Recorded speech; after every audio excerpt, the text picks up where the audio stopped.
今天我买了一些新鲜的鸡翅膀，我们来做一道广州跟香港人都特别喜欢吃的水洗汁雞翼。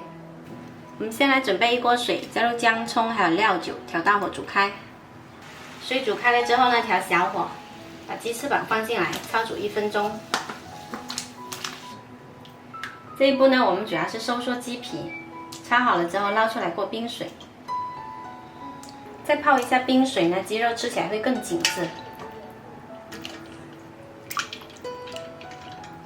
我们再来准备一个瑞士汁需要用到的香料，有沙姜、香叶、桂皮、八角、蒜头、1个炒果，还有小洋葱。另外再准备一些葱白跟香菜，然后把除了洋葱以外的香料放进来干锅炒香。炒到闻到香味了之后，就可以加入清水。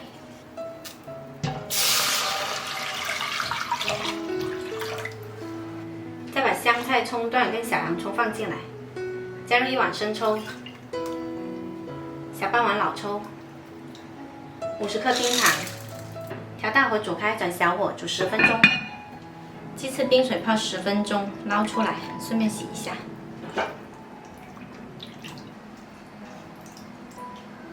瑞士汁煮了10分钟，已经煮出味啦。现在我们来把鸡翅放进来，调最小火煮8分钟，一定要调最小火哦。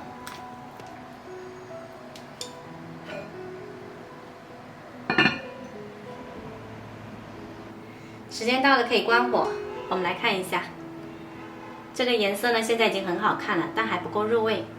我们盖上盖，再焖15分钟。时间到了，我们这道简单好吃的瑞士汁鸡翅就做好啦。把这个香料先夹走。瑞士汁呢，它是可以重复利用的，放到冰箱里面去冷冻保存，要的时候再加热。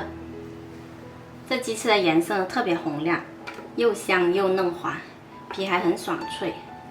我做过几次，我家小孩特别爱吃，强烈推荐大家试一下。我先开吃喽。